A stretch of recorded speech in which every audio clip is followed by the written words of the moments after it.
and welcome back to Riding the Pine. This is our review of, was this, Game 21 of the 2020-21 Chicago Blackhawks season. Tonight, Malcolm Subban and the Blackhawks shut out John Tortorella's Columbus Blue Jackets by a score of 2-0. They improved their record on the season to 11-6-4. But before we get to the review, if you could do me a really big favor and hit that like button down below and subscribe to the channel if you've not done so already.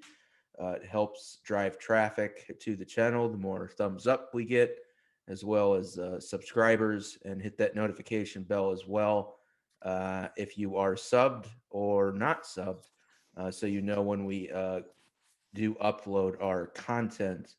And comment down below as well. We love hearing from you guys. A lot of our listeners, for whatever reason, you guys have decided to not be leaving comments down below. So please comment down below. I know we interact with you a lot on Twitter, but we do have the channel as well. And you can kind of pipe in whenever we're talking about something as you listen. And with that, I am joined, as usual, by Chai Sports fan Joe. Joe, great outcome again tonight. Yeah, Kyle. I mean, I think it was, again, another one of probably the Blackhawks' best games, played of the season. I mean, it was a little bit of a sluggish start, but, we got it together and really, I mean, credit the defense in this game, outside of maybe a handful of chances that Columbus had. We really limited their net front presence in front of Subban and made life difficult for him. So that was really good to see. Yeah, I thought overall, I thought the defense played particularly well. Um, I thought ice time spread across the defense was pretty good tonight. Actually, we've been, or at least I've been, pretty persistent on Colleton's ice time management. I had tweeted out, I believe, midway through the second that I wanted Mitchell to get a little bit more ice time. And he did, so that was nice to see. He finished at 16 minutes, a little off. I think he's averaging maybe about 16 to 17 minutes, so a little off his average, but nice to get his minutes back up there. And we'll get to Boquist in a little bit, but he dropped down to 14 and a half minutes. I thought that was appropriate for him. Zadorov, I thought Zadorov had another good, clean game tonight. He's settling in, using his body, using his stick with his big frame, doing what they brought him in to do. Had 4 hits tonight, 3 block shots. Yeah, I think his only blemish was when that turnover that led to that Columbus chance. I think who was it that was it Roslovic that hit the post on the one, or I don't even know, or if Subban saved it. I wasn't sure. You I know talking even the about the one that guys went on out of TV. play? Yeah. When was that, in the third? I don't know if that was the third or the second period. I couldn't remember, but I didn't even the guys on TV or Edzo and Foley didn't know if that one had hit the post or if Subban had stopped it. Yeah, you're talking about the one that was over the shoulder. I think might have hit the crossbar. Yeah, yeah. Yeah. Okay. Um, yeah, I guess I didn't pick up on how that happened, but I just look. I think maybe the narrative will slowly start to change with him online, but I think the fans really aren't appreciating what he's been bringing to the team in terms of just his presence alone and his size, with using his size, the way he's able to block guys out and push guys out and all of that without really even doing all that much. Right. And I know it's like, he's yeah, I mean, he's slow. He's not gonna, he's not a Duncan Keith, in his heyday. He's a net front presence. He's a nuisance. He's gonna win puck battles for you. I mean, is he gonna turn the puck over? Yeah, I mean, all defensemen are gonna make turnovers, but I feel like, with the fans, it's a little bit more glaring because it seems like it's always Zadorov making a key, turnover at a bad time. You know what I mean? Yeah, But and he is just because of his size, right? He lumbers sometimes. Like, he's a pretty good skater, but whether you take a trip down memory lane and you think of whether it be Dennis Gilbert or Victor H. Or one of those, 6'5", 6'6", and bigger guys. Um, they weren't the best of skaters, right? And one of the aspects that they liked about Zadorov, obviously, is that he could skate better than most guys that size. Um, but occasionally he might get caught a little bit with his feet and so on, and because his reach is so big and his stick is so long, if you got a puck in his feet, he's probably not going to get that, right? Because his, just of his body, and anatomically, it just doesn't work. Um, so those are things to consider. But for you know, I think his overall game's been great. I think he started off slow, but I think he's definitely come on the last 10 games or so. But yeah, defense, Haan was picked up an assist tonight, but I thought he was quiet. He Yeah, blocked. Murphy, I thought had a pretty good game. I think he had looks like 7 shot attempts, 4 shots on goal, 2 hits, a block shot, and he was +2, and he played just over 23 minutes of ice. He had 23 minutes of ice time. Yeah, I thought Murphy was good, but I think that's what we expect out of him at this point. Same with Keith.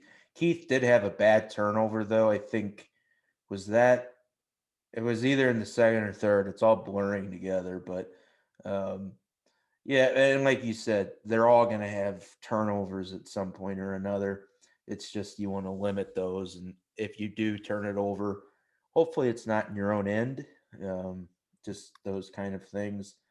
Um, I guess since we're going over the defense, do you like? I don't think Boquist is, and I feel bad saying this because I know he's still young, but I don't see any progression from him whatsoever from last year.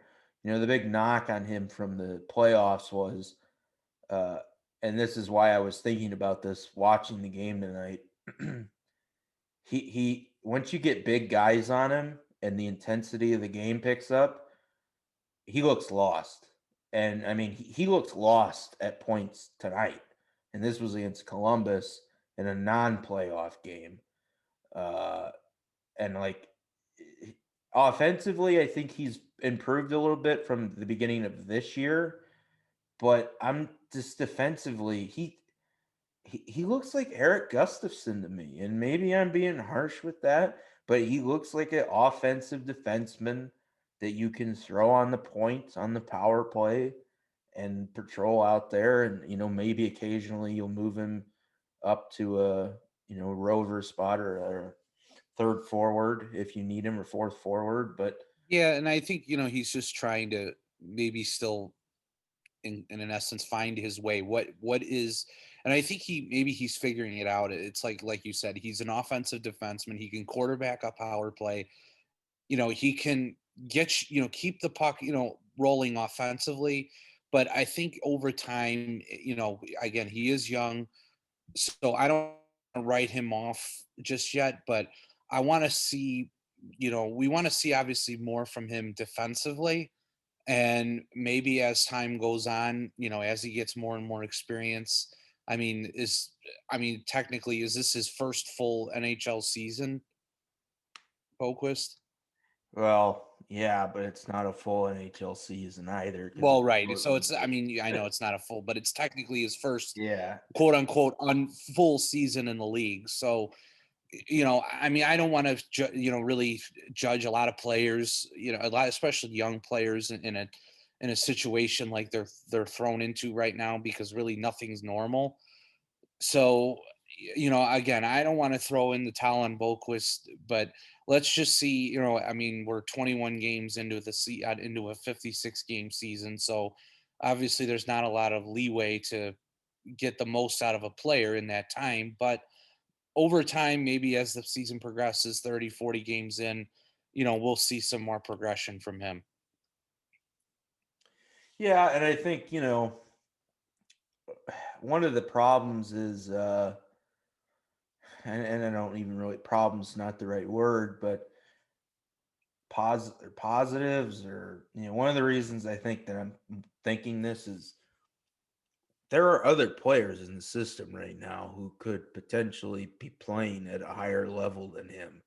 And I think I do think there is something to be said about potentially sending Boquist to Rockford and playing either Bodan, or you bring in Kalanick to see what he does at least for a game or two, and then maybe you bring Bodan back to be a regular while Bodan gets top 4 minutes down in Rockford, just to kind of develop a little bit. But that doesn't seem to be something they're willing to do or entertain. And But you know may it, would Boquist have to clear waivers to go back down or no. no? No. Okay.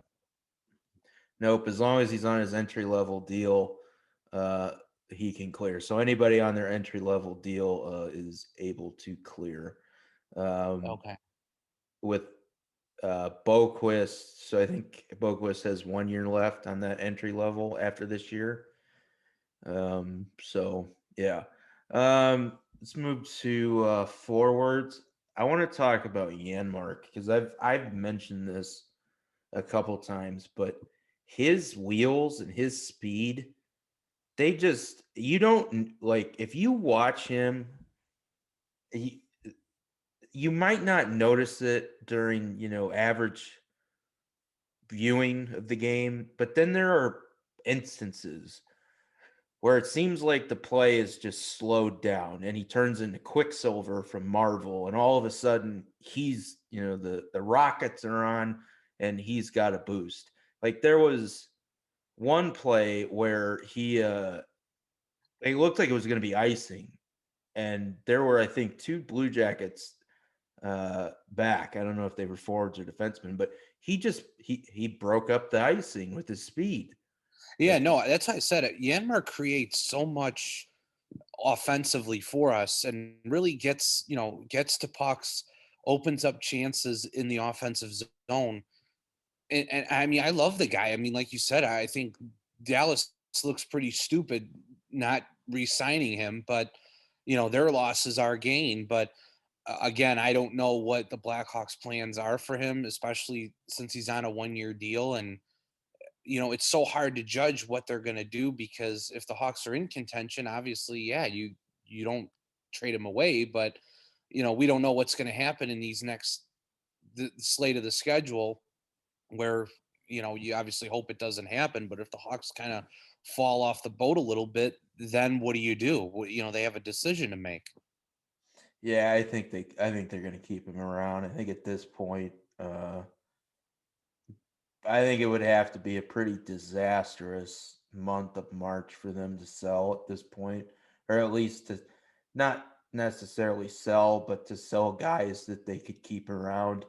Like to me, I have no doubt Haan will not be on this team next year. I don't, whether it's he gets traded this year, if the wheels do fall off, or they keep him and then either he's selected in the expansion draft or he's traded. Because look, he's making $4.5 million.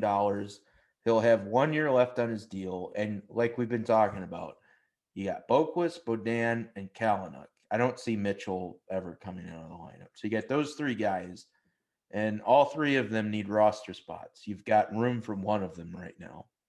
And you got Carlson too, but I think he's viewed more as maybe a seventh defenseman.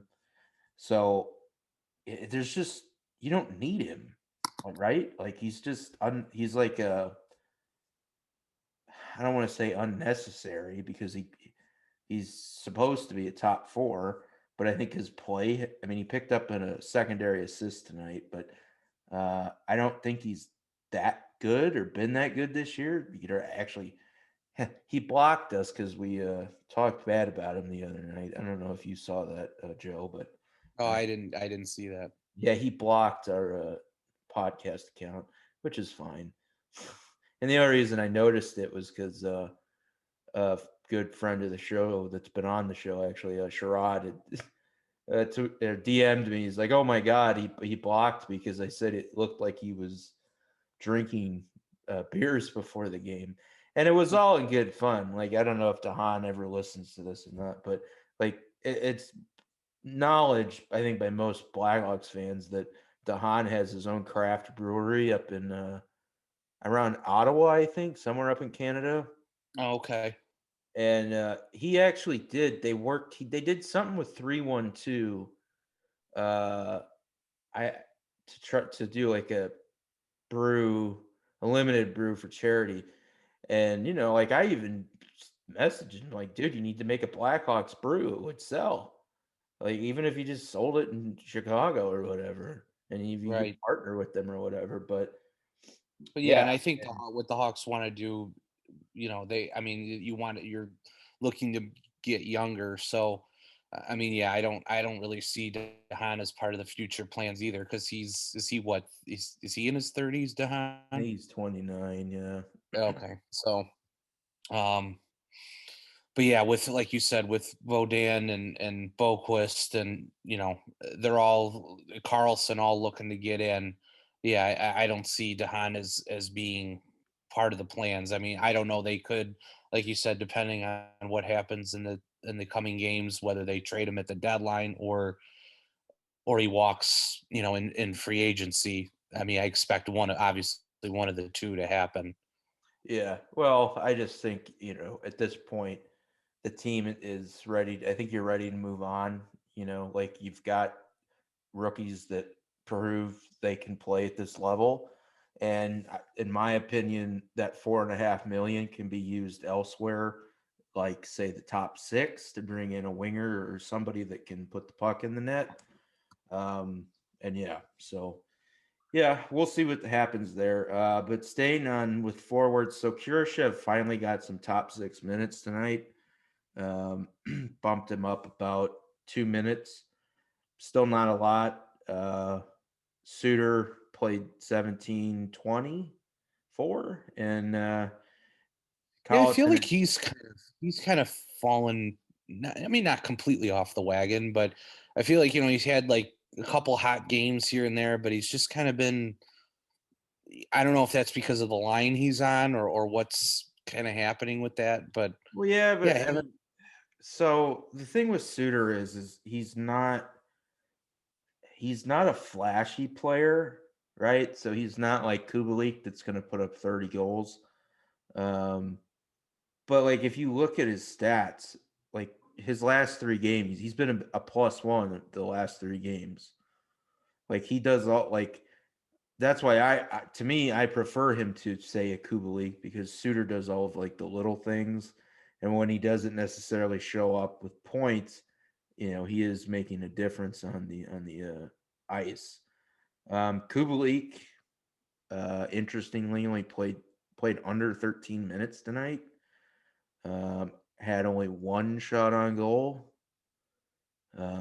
So again, like I, somebody tweeted at us because I had tweeted that the Hawks were struggling to score. They only have the Kane DeBrincat line really that's scoring. And somebody said, "Well, they had three lines scored the other night, but whatever." And it's like, yeah, one game.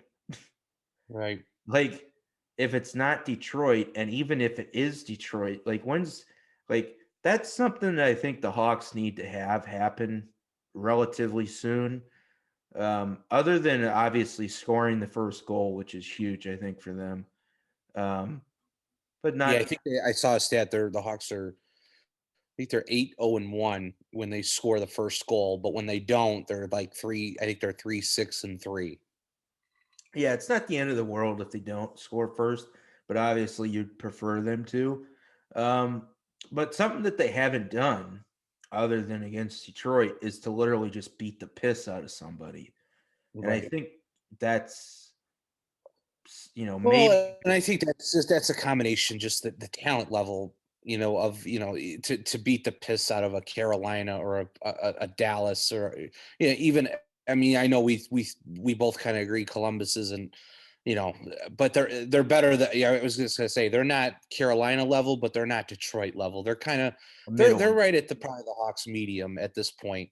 Yeah. But you're not gonna just the Hawks they're not talented enough to literally beat the Carolinas of the world or the Dallases of the world or the Tampas or Floridas 5-2 or 5-1. You know what I mean?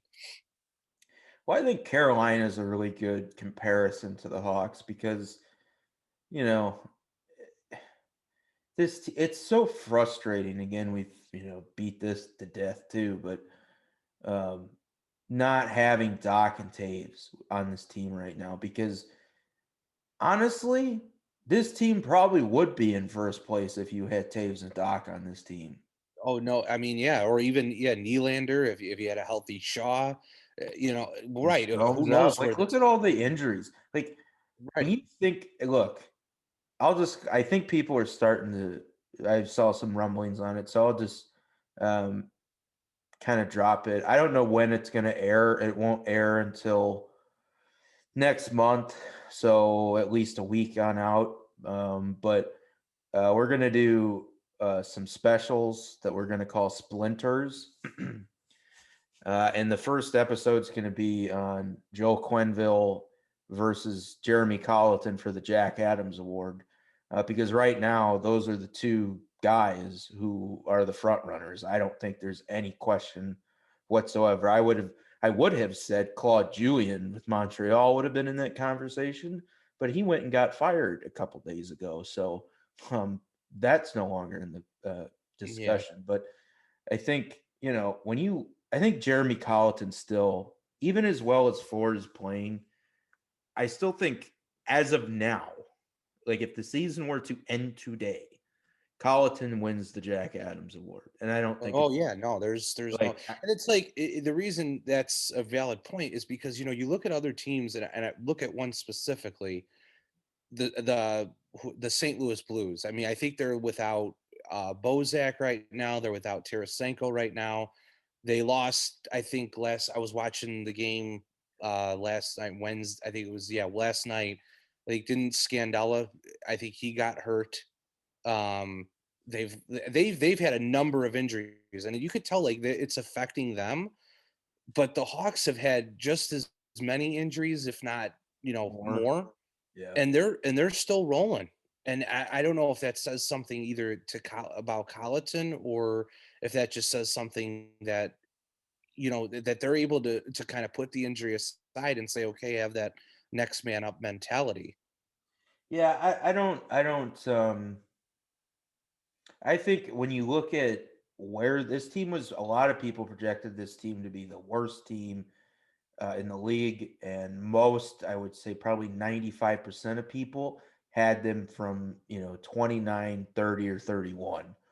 Yeah, Uh, I mean, I think you and I were both were two of them. I think we yeah, kind of thought watching the first 3 or 4 games of the season, we were like, okay, well, it's going to be between us and Detroit for who's going to be in the battle to get Owen Power. So, but yeah. Well, it's different now. I don't even know if Owen Power is going to be the number one pick anymore. And that's but I think Quinn Hughes's brother's been skyrocketing up the boards, but uh, not getting off topic. But yeah, I think when you look at missing Doc, Nylander, Taves, Boquist had COVID, DeBrincat had COVID, Strome's got concussion, Shaw's got concussion. The goalie situation, right? Like they didn't have, according to Yeah, all the clear cut experts. number one. Yeah. Yeah. You look at all of the rookies, right? Kurashev, Suter, Hagel, uh, Bodan, Mitchell, even Boquist, really. I mean, Kubalik, I don't, I hate this argument, but people make it. He's in his second year. Um, And I think it's that's just like, as I think we talked about before, that young, the young mentality. There's no expectations out of you.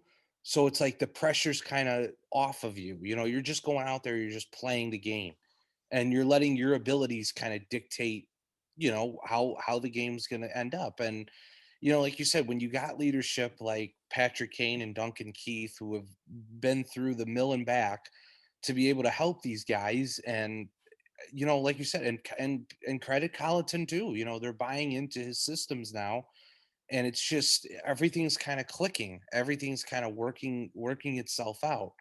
And like you said, if can that keep up against the teams like Tampa, Florida, and all the rest of those, the Vegases, the St. Louis's, I don't know.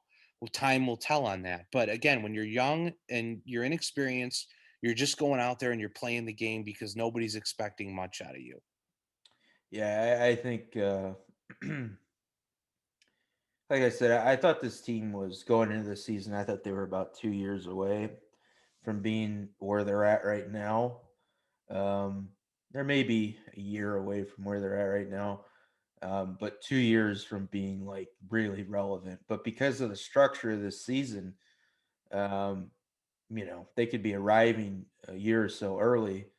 And look, like they've got other kids that aren't even here yet. Like they've got Reichel, right? I know Powers has been talking a lot about Reichel lately. I think he's had 12 points in his last 14 or something like that over in Germany, playing top 6 minutes. You've got Kayamov, who's putting up Panarin-esque numbers at his age over in the KHL. Um, you've got Vlasic, defenseman out in Boston. Like, there's a lot of Right. That's yeah. And then once these guys get here, you never know what can happen. So right. Well, I think you're gonna, if they can add, assuming Doc and Taves come back, if they can add something, whether it's one of those guys or go out and spend some money because they're gonna have money to spend, especially if they get rid of Haan before his final year expires. But um, I mean, on the forward group tonight, I mean, I don't really have much to add, really, other than DeBrincat, Kane, both back on the score sheet. Soderberg, this little stretch here for Soderberg has really been impressive um, at 35. So we'll see if that continues. yeah, I think he's got already what four. I mean, although tonight's was an empty netter, but regardless, what has he got? 4 goals in his last 2 or 3 games. Yeah, something like that. But he's also getting power play time, right? So, like I think I mentioned the other night that at 35. I'm curious to see how this continues because he's. Let me see if I pull up his stats if I can get his career. Yeah. Um, like if this was a full, so his best season was in Colorado. He had a 51-point season and a 49-point season. So that's probably about where he would be. He was off last year in Arizona, but he's been about a 50-point a year player. And this guy didn't have a job going into this season, like late this season. Yeah, didn't the Hawks sign him like right before the season started? Yeah, because Taves was out. That's Yeah. like he was Taves's replacement basically, and he's got 7 points in 15 games. Excuse me, 8 points in 16 games. They haven't updated this yet, Oh, okay. but yeah, and he's got a 52%. Well, through 15 games, he was at 52%. That's going to drop tonight. He was, I think, 45%. He was the best at the dot, though. Which, by the way, I mean, if that's the one area that we might be concerning is the face-off circle. Yeah, that's what I was gonna say because I thought I saw something. I think the Hawks they were they were outdrawed. I think they lost. They were 15. I think they only won 15 of 45 draws tonight. So I think. Yeah, I mean, overall, that's something I think that's probably concerning, but still, Taves is usually at 50%. Doc wasn't exactly good at them, but again, that was his first season in the NHL, so it's hard to like. we don't know where he's going to be. And assuming if Taves stays at career average for at least a few more years, maybe it won't be a problem. But that could be an area where maybe if you're going to add something that you might go, can we bring a face-off specialist in to either play on the power play or play in our own end when we need to win a draw, and then also teach the kids how to win draws. That's what's interesting to me. Like, why haven't they gone? Like, as far as I'm aware, they haven't. I was thinking about this the other day. Like, because I know I saw Mikko Koivu retired, right? And he's one of the best of the last 20 years at taking faceoffs. And, you know, a lot of teams bring these guys in to help guys with that. And the Hawks have obviously never really had anybody in recent years that's been successful that's retired. Um, but you just think they'd go and bring somebody in, like especially with Doc, right? Top six center, Strome. Now you got Khrushchev, you get Suter, all these young guys that can play center, and you don't really have somebody that work on their mechanics at center. I think that's a little odd. They haven't done that yet, and maybe they have, and I'm just not aware of it. But I don't think they have. But strangely, they've brought in like Chris Kunitz, to I guess do whatever. They've got Brian Campbell helping out on defense, so I don't know. I would just keep my eye on that because 33% against Tampa, Vegas, Carolina, you're probably losing those games if you're Well, not I winning. was gonna say, yeah, you don't win those kinds of draws against those teams. Yeah, it's not fun to be constantly defending against those teams. Right. That's setting yourself up for a bad night. But on that, let's go to someone who had a good night tonight, which was Malcolm Subban. Got his first shutout with the Blackhawks, second of his career. Had 27 or 26 saves out of the 26 shots. Um, and apparently he was only off the ice for 2 seconds, I guess, for that one penalty. Which, by the way, I guess maybe before we get to Subban, real quick on the officiating, I thought it was terrible again tonight. I commented the last game that they were calling everything, Yeah, and and tonight it was like nothing. Yeah. right, But unless I you don't know if want. that was maybe because, but which and thinking about it though, Kyle, like outside of the penalty, the one penalty that Columbus did take, I mean, I didn't. Did you see like too? I didn't really see too many like, oh my god, how was that not a penalty moments from Columbus? I mean, maybe I just missed them, but I didn't know maybe if you saw many of them. Well, so my concern was, yeah, I mean, it depends on how you're going to call the game, I guess. But Columbus had got a power play in the first on Boquist. And I guess my concern was with this game, especially when Columbus got that second power play. 'Cause that's when, yeah, what Khrushchev's stick got caught in his skate or Yeah, something. and you get that fluke play. Like my concern is oh God, the Hawks have, they had a not a great first period, but I wouldn't say that they were dominated by Columbus. They just were flat. Uh, Whereas I think you could probably say the Hawks pretty well dominated the second. Oh Um, yeah, is yeah. like I think Columbus had like one shot through the first 10 minutes. Like it was pretty one-sided. And then you had an even kind of third, but was it 4 minutes and 10 seconds in, Khrushchev gets called for tripping, and I was just sitting there. I'm like, oh God, they're gonna score on this, aren't they? And like I was thinking about, you got Line A and Roslovic, and like this is how this game's gonna end. It's gonna end with a freaking them getting a power play goal, and thankfully it didn't. Subban, as we'll get to, was making some pretty spectacular saves, but it's just like I don't know if this because I think they've got some rookie officiating, maybe not just this year, but over the last few years. I think they've been working in a lot of younger guys because, like, Foley and Edzo, even if you were listening to the broadcast, there were like numerous times that offsides happened and they didn't call it.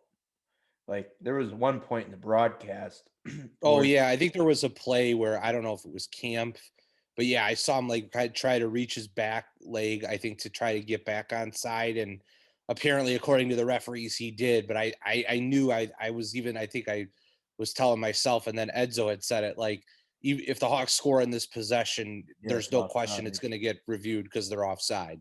Yeah, well, and then there was another one on Columbus where I don't know if it was on that. I think it might have been on that power play, but they had zone pressure, and the puck had like I don't know if it had went. I think it had went out of the zone, and whoever was on the point also went out of the zone, but was like close enough that they pushed it back up to the middle of the blue line, like on the line, and it was clearly offside. And there was like I think someone was even yelling at the linesman, was like, "That's totally offside." And Yeah. I think finally they threw up their arm and it was like offside. And it's like, Jesus Christ, man. Like, I don't know. It's like this is not, I don't think, a series the NHL will want looked at as how to officiate a game. You had you had one spectrum tonight and then the other spectrum on Tuesday. So it's just like, what the hell is going on? But not to cut off Malcolm, because I was thinking about this too before we got on. I'm really happy that he got this shutout tonight. Also, it's ending Black History Month, so I think that'd be a little extra special for him probably. Um, but yeah, by far, in my opinion, his best game with the Hawks. Some spectacular saves for the most part. When I watch him, like he gives up a lot of like not rebounds necessarily. Well, I guess they're technically Yeah, rebounds. there. I mean, I was gonna say he gives out rebounds, but sometimes it's like they're just in the the wrong places. I know the one I think the Zadorov turnover, that led to that where he saved it, but he gave up the rebound right in front of his own net, and luckily whoever it was that shot it from was it Roslovic that hit the post or whatever. So I mean, not to say it's all his fault because I mean I don't know how with goaltenders with a shot coming in from that angle, the best you could do is where you can but you can't really control where you're going to give up the puck, but But I don't know if it's like a reaction thing or what it is with him, but like you'll see a lot of times where the puck just hits him. And I know Jay Zawaski's talked about this, and I agree with him, surprisingly. Sorry, clearing my throat. Like the puck will hit his, like literally go straight into his glove, and then it'll like ricochet back out in front of him. And like I don't know if he's just surprised and doesn't get it trapped or what, but then that's not just on his glove, but whether it be his blocker, his chest, his helmet. I think took a couple shots in the helmet tonight, but um, like they'll he gets hit and then it just bounces out in front of him somewhere. so do you And think I was going to say now going back, I guess I'm getting ahead of myself, but does he get the start against in the first game against Detroit? yeah, I think so. And that's what I even said that they would, if it were me, I would have started him tonight. And then barring, him shitting the bed to give him the game on Saturday. And the reason, obviously, now I think you have to with him getting a shutout. But Yeah. even without that, like I just want to see him rewarded, in a way, because he hasn't gotten two consecutive starts all year. So I think, and you know what? I don't think Lankinen was bad in that 6-5 win over Columbus the other night. But you know what? Give Subban a shot. And if he comes out on Saturday and he shuts out Detroit, fuck it, throw him back out there Sunday, let him run with it. Yeah, no, that's why I said I think now, especially like you pointed out after a shutout, you gotta run with him right now until he proves it's time to replace him. But Well, and right, like if like I think even if he wins on Saturday, if they like say it's a 3-1 win or a 4-1 win, I think you go back to Lincoln and Sunday because that's Lincoln and still your starter.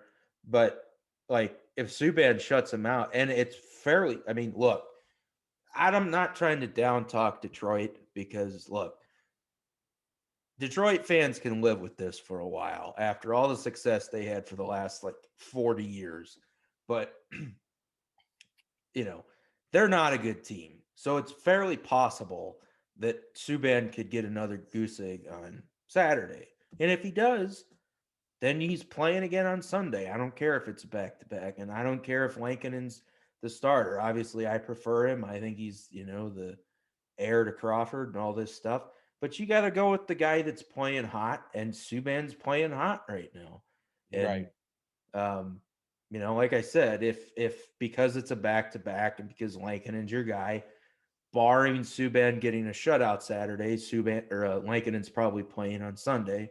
But I still think you reward Subban even without the shutout tonight with the two consecutive starts. But yeah, and I um, know even Foley had pointed out, I think, or it was Foley and Edzo. Yeah, I mean, you do kind of feel for Subban because like when he was in Boston, he's behind Tuukka Rask, and then he's in Vegas and he's behind Marc Andre Fleury, and then when when he first got back, got to Chicago, he was behind Corey Crawford. Well, this is kind of like the first time where he has an opportunity to take control of the net, and even though it's been Lincoln's net, and I'm fine with that, but at least he's getting an equal opportunity to play some games.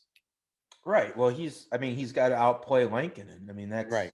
Right. and they're both playing well, so that's good for everybody, right? And I just think based off history and stuff that Lankinen, and I think everybody probably will say that Lankinen's the guy. But you know what? Subban can prove us all wrong if he wants to go on a little bit of a run here. So I mean, we'll see. But yeah, I'm happy for him getting his first shutout with the Hawks, second of his career, especially here during the end of Black History Month. Um, one note on Subban, and just I guess because apparently it's becoming a thing for me to shit on the beat reporters and not just the beat reporters, but the commentary and stuff. I don't know what Steve Conroy is on, but did you hear him? I know I tweeted it out. Yeah, I mean, I know. I see. Like, He said something like, "Oh, yeah, he's been better than Robin Leonard with his stats wise." And I mean, yeah, I take a lot of this, and I think many Blackhawk fans probably do too. It's like because some of these announcers they can be homerish, and obviously like to think that the Blackhawks and what they've done makes it seem like they've done it better than everybody else. But well, it's like, yeah, I mean, come on, I we don't don't. have a problem with being homerish, but just don't be ridiculous. I mean, Right. look, like that would be like me going, "Oh man, Kevin Lankinen is like the best goalie in the league." It's like, no, is he a top 5 goalie in the league right now based off advanced analytics? Sure. Would 30 other GMs take him, if you took the 5 worst teams in the league right now for goaltending? Would one of them take Lankinen? Probably not. But like you got to be real here. Like, uh, look, and again, I'm happy for Subban, so I'm not trying to take anything away from him at all. But the dude, he beat Nashville, right? Who was, I or no, or yeah, he didn't beat Nashville, but he beat Detroit, who's terrible, and he shut out Columbus, who's not a great team. And I'm trying. Who was his other win against? Was it Detroit too? Yeah, I think I think did he beat Detroit twice? He's got 3 wins. Dallas. Okay, Oh yeah. yeah, Dallas. You're And he right. went to overtime the one game, right, against Nashville. So, yeah, I mean, look, the kids played well, but let's get real. Like he's not Robin Leonard, who's literally been a Vezina Trophy quality goalie for about 4 or 5 years, Right. and who's in his prime. So I don't know. And Conroy does. I guess that's why I'm going off because like this isn't the first time he does stuff like this, and it's just like, bro, what? Yeah.